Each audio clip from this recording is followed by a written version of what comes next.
ஓயாமல் திட்டிருக்காங்க. யார் யாருக்கு பெண்களை பற்றி சபல எண்ணங்கள் வருகின்றதோ அவர்கள் எல்லாம் எடுத்துக்கொண்ட ஆயுதம் என்னன்னா அந்த பெண்ணை திட்டிடுறது. டாக்டர் முத்துலட்சுமி ரெட்டி இந்தியாவின் முதல் பெண் மருத்துவர். அவர்தான் முதல் பெண் மருத்துவர்.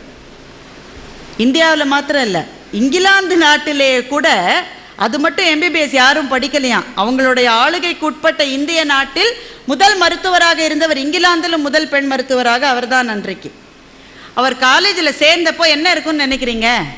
கூட்டுற ஆயா கூட இருந்திருக்காது, அது கூட ஆண் சிப்பந்திகள் தான் இருந்திருப்பாங்க.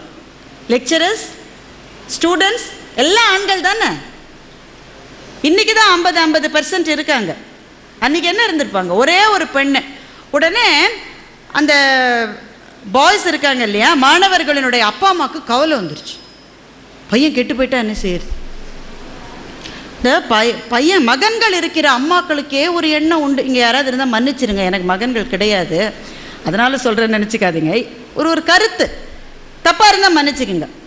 எல்லா அம்மாவும் என்ன நினைக்குதுன்னா, என் பிள்ளை ரொம்ப நல்லவன், தப்பே செய்ய மாட்டான், கூட இருக்கிறவெல்லாம் சேர்ந்து கெடுக்கிறான்.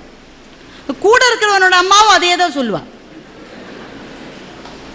ஓ பிள்ளை நல்ல பிள்ளை, அவன் தான் எல்லா சேட்டையும் ஆரம்பிக்கிறான். இப்போ இந்த மகன்கள் எல்லாம் அவங்க கவனம் சிதறி போயிடும்னு நினச்சிக்கிட்டு அன்னைக்கு மெடிக்கல் காலேஜோடைய டீனாக இருந்த ஒருத்தர், அவர் ஒரு ஐரோப்பியர், அவருக்கு ஒரு மகஜர் கொடுத்துருக்காங்க. கதை இல்லைங்க, இது உண்மை, நம்ம ஆவணங்களில் இருக்கு.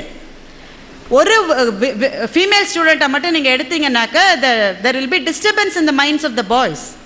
மாணவர்களுடைய கவனம் தவறும், சிதறும். அதனால் அந்த பெண்ணை தொடர்ந்து படிக்க நீங்கள் அனுமதிக்க கூடாதுன்னு டீனுக்கு மகஜர் கொடுத்துருக்காங்க பேரண்ட்ஸ். இந்த டீன் எல்லாரும் கூப்பிட்டு, அப்படியா உங்கள் பிள்ளையோட கவனம் எல்லாம் சிதறிடுமா, அவங்களெல்லாம் வீட்டிலே வச்சுக்கோங்க, இந்த ஒரு பொண்ணு படித்தா போறோன்ட்டு.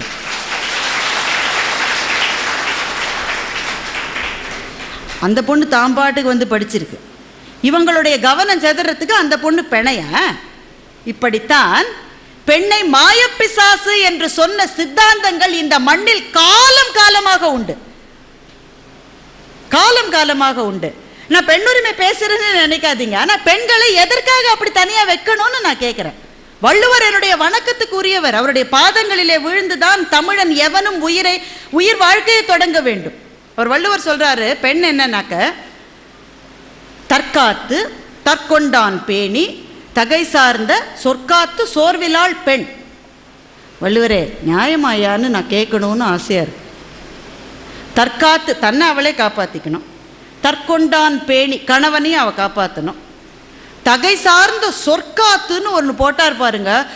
ஆண்களினுடைய மனசை வள்ளுவர் மாதிரி புரிந்து கொண்டவர் யாருமே இருக்க முடியாது.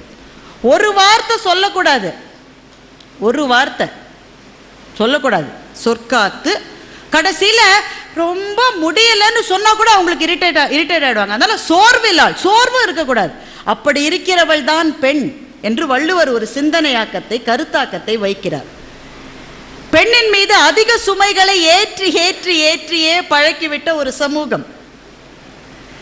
இதிலே தான் மகாகவியும் மகரிஷியும் வந்து, வீட்டிலே இருக்கிற மனைவிதான் உனக்கு தெய்வத்தினுடைய முதல் ஸ்வரூபம்னு சொல்லியிருக்காங்கன்னா அவர்கள் இருவரின் காலிலும் விழுந்து ஆண்களும் பெண்களுமாய் வணங்க வேண்டும்.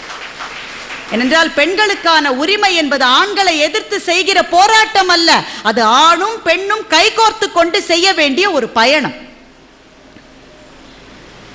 இந்த கருத்தாக்கத்தை அவர் சொன்னார். மகரிஷி அப்படித்தான் சொல்லியிருக்க. காலையில் எழுந்த உடனே கணவனும் மனைவியும் ஒருத்தர் ஒருத்தர் பார்த்து வாழ்க வளமுடன் சொன்னா அந்த நாள் எவ்வளவு நல்லா இருக்கும். இங்க 2-3 சகோதரர்கள் கை தூக்கினார்கள். அவர்கள் இல்லங்களில் உண்மையிலேயே அப்படி நடக்கிறது என்றால் அந்த இல்லங்கள் உண்மை நிஜமாகவே வணங்க தகுந்த இல்லங்கள். வாழ்த்த வேண்டாம், பெண்களுக்கு ஒரு எதிர்பார்ப்பு உண்டுங்க, பழா போற ஒரு எதிர்பார்ப்பு. அவங்க சமையல் செஞ்சு வச்சா கணவர் அது நல்லா இல்லைன்னாது சொல்லணும்னு ஒரு எதிர்பார்ப்பு. பாதி வீடுகள் அப்படியே போயிடும். நல்லா இல்லைன்னா அது சொல்லையா, நீ நல்லா இருக்குன்னு சொல்ல வேண்டாம், நல்லா இல்லைன்னாது சொல்லு. நான் பேசுறது கூட சுமாராக தாங்க பேசுவேன், ஆனால் சமைக்கிறது ஓரளவு நல்லா சமைப்பேன். நான் புஸ்தகம்லாம் பார்த்து சமைப்பேன். புஸ்தகத்தெல்லாம் உஷாரா தலைப்பு வச்சிருப்பாங்க. சமைத்து பார், சமைத்து சாப்பிடுன்னு யாரும் தலைப்பு வைக்கணும். முதல்ல பாரு, தேருன்னா சாப்பிடு, இல்லாட்ட சாப்பிடாது.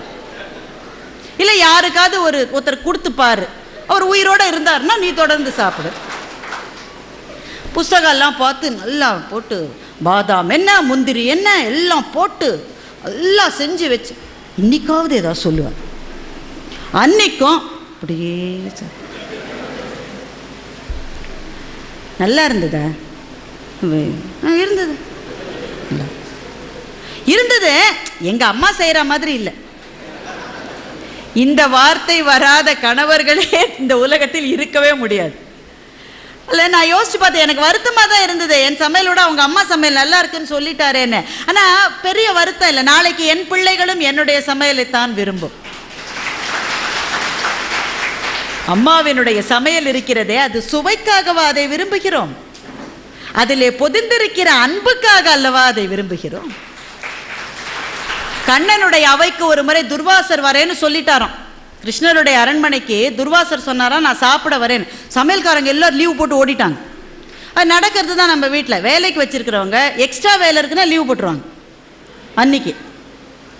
அன்னைக்கு வரமாட்டாங்க. எல்லா வீட்லையும் நடக்கிற மாதிரி கிருஷ்ணர் காலத்திலேயே நடந்திருக்கு. நம்ம வருத்தப்பட வேண்டாம். கிருஷ்ணருக்கே அந்த பிரச்சனை இருந்திருக்குன்னா நம்மளாம் சாதாரண ஆட்கள் தானே. எல்லா சமையல்காரர்களும் லீவ் போட்டாங்க அன்னைக்கு. என்னப்பா ஏன் எல்லாரும் இன்னைக்கு மாஸ் கேஷுவல் லீவுன்னு கிருஷ்ணர் கேட்டிருக்கார். துர்வாசருக்கு சமையல் பண்ணி கொடுத்து அந்த ஆள் சாப்பிட்டுட்டு திட்டுவானே, சாபம் கொடுப்பானே, எங்களுக்கு எதுக்குங்க இந்த பிரச்சனை? அப்புறம் கிருஷ்ணர் என்ன பண்ணுறதுன்னு தெரியல. ஒரே ஒரு சமையல்காரர் மட்டும் அந்த சேலஞ்ச் எடுத்துக்கிட்டார். நான் சமைக்கிறேன் துர்வாசர். துர்வாசர் வந்தார், சமையலை சாப்பிட்டார், பிரமாதம் அருமை அருமைன்னு பாராட்டிட்டு போயிட்டார். எல்லாரும் மூச்சடைச்சு நிற்கிறாங்க. என்னையா பண்ண நீ? அந்த மனுஷனுக்கு வாயில நல்ல வார்த்தையே வராதே, எல்லாரையும் வெஞ்சு தீப்பாரு, எப்படி ஒன் சமையலை மட்டும் பாராட்டினார்? அந்த சமையல்காரன் சொன்னார், ரொம்ப ஈஸிங்க. முதல்ல என்ன பண்ணேன், துர்வாசருடைய அம்மா எங்க இருக்காங்கன்னு தேடி போய் பார்த்தேன். சின்ன வயசுல துர்வாசருக்கு அவங்க என்னென்ன பண்ணி கொடுப்பாங்கன்றதுக்கு ரெசிபி எழுதிக்கிட்டு வந்தேன். அதையே பண்ணி கொடுத்தேன். சின்ன வயசுல அம்மா சமையலை விரும்பாத ஆள் யாராவது உலகத்துல இருக்க முடியுமா என்ன? 1000 5 ஸ்டார் ஹோட்டல்ல போய் சாப்பிடலாங்க. ஆனா நம்முடைய இளமையில் வீட்டில் வறுமை இருந்தாலும் இருக்கிறத வச்சுக்கிட்டு நமக்குன்னு கொஞ்சமா அம்மா பண்ணி கொடுத்தாலே அந்த சாப்பாட்டினுடைய ருசியை உலகத்தின் எந்த 5 ஸ்டார் ஹோட்டலையும் யாரும் கொடுக்க முடியாது.